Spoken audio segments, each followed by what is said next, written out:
Cara yang benar membaca buku besar di Kortek. Oke, teman-teman yang belum paham, silahkan simak video singkat ini ya.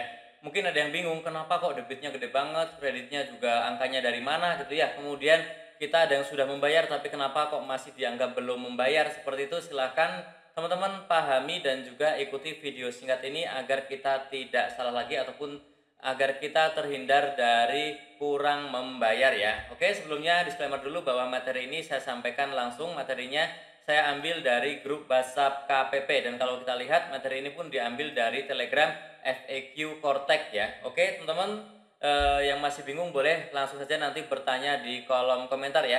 Dan teman-teman saya sarankan untuk subscribe channel ini agar mendapatkan info-info terbarunya karena terkait Kortek ini selalu berubah, masih terus diupdate oleh DJP ya, agar teman-teman mendapatkan informasi terbaru ya.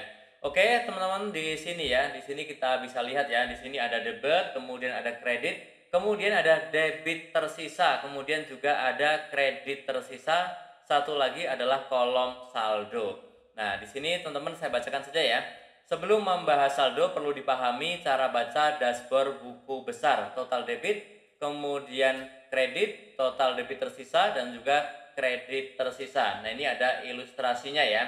Jadi contoh kasusnya, WP yang diterbitkan tunggakan pajak kemudian melakukan pengisian deposit dan menggunakan depositnya sehingga diketahui apakah ada pengaruh atas deposit yang diisi dengan tunggakan yang ada. Oke, kita cek saja simulasinya ya.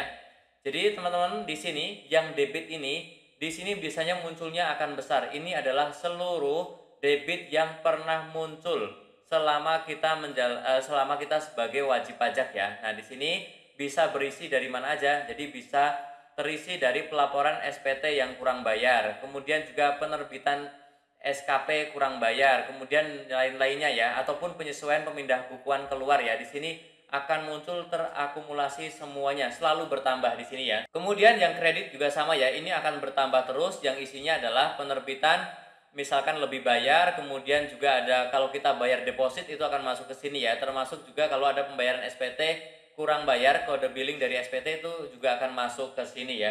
Ini akan bertambah terus-menerus. Nah, kalau untuk yang debit tersisa, nah ini adalah sisa hutang kita ya. Kemudian kalau kredit tersisa ini adalah hak kita yang sudah kita bayarkan tetapi belum dipakai untuk membayar hutang pajak ataupun juga untuk membayar kekurangan pajak ya. Jadi masih ada di sini ya. Misalkan di sini kita ada debit tersisa 7,4 juta, kemudian kita melakukan deposit.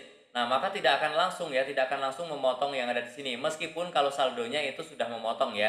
Jadi adalah debit tersisa dikurangi kredit tersisa itu sama dengan saldo. Tapi secara perpajakan administrasinya kita masih punya hutang 7,4 tetapi kita juga punya simpanan 2,4. Nah, teman-teman silahkan lanjutkan agar teman-teman nanti ini bisa klop ya. Oke, ini simulasinya ya, kita ulang dari awal ya. Jadi pertama ini ada surat tagihan pajak 7,4 juta.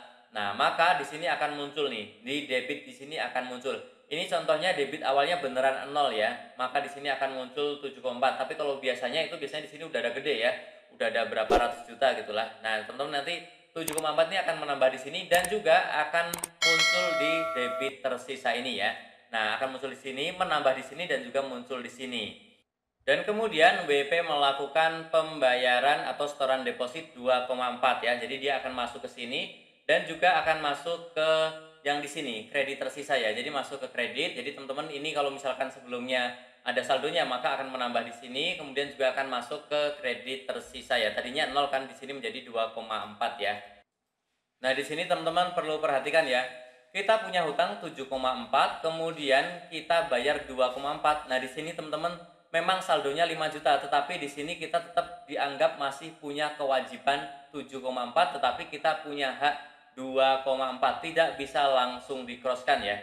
Nah, cara nge-crossingnya gimana? Nah, cara nge-crossingnya adalah kita harus pindah buku. Jadi kita harus pindah bukukan yang 2,4 juta itu untuk membayar STP-nya. Jadi teman-teman harus pindah bukukan. Nah, cara pindah bukunya seperti apa teman-teman bisa cek ya. Video sebelumnya linknya di deskripsi. Nah, maka dengan kita pindah bukukan, nah maka buku besar yang baru adalah seperti ini ya. Di sini semuanya jadi akan bertambah 2,4 ya. Tapi intinya teman-teman yang perlu kita perhatikan itu adalah kolom debit tersisa, kredit tersisa dan juga saldo saja. Yang di sini mungkin teman-teman bisa paham, bisa juga bingung ya, tapi intinya 3 yang belakang ini saja ya. Nah, dengan sudah kita pindah bukukan, maka sekarang debit tersisanya adalah tinggal 5 juta, yaitu adalah 7,4 dikurangi 2,4. Kalau kredit tersisanya menjadi 0 karena sudah kita pindah bukukan mengurangi hutang di sini ya. Saldonya menjadi 5 juta ya, seperti itu. Oke, jadi kesimpulannya adalah deposit tidak akan otomatis auto debit dari debit tersisa, meskipun terlihat nilai saldo minus ataupun juga nol. Yang kedua, deposit tetap utuh sampai dilakukan pemindahbukuan oleh wajib pajak, baik saat bayar atau juga lapor SPT atau permohonan PBK tujuan lain, seperti tagihan atau akun yang lain ya. Kemudian untuk memastikan sisa nilai deposit, teman-teman bisa cek di bagian daftar, kemudian silakan di sini di bagian deskripsi ini silahkan pilih pendapatan pajak tidak langsung lainnya. Maka di sebelah kirinya ini akan muncul sisa debitnya ada berapa ya. Ini untuk melihat deposit kita yang terakhir ya.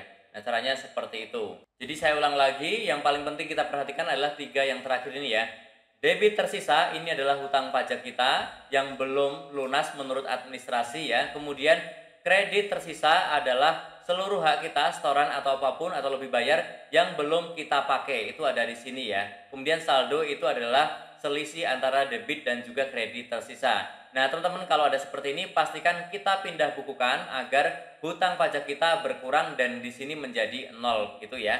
Oke, mungkin masih ada yang bingung atau mungkin saya ada yang salah menjelaskan, silahkan boleh dikoreksi. Yang ingin bertanya silahkan langsung bertanya di kolom komentar ya, dan tentunya masih banyak lagi info serta tutorial yang akan aku sharingkan di channelku ini. Jadi jangan lupa tekan tombol subscribe, like, dan juga share. Sampai jumpa di video selanjutnya. Terima kasih.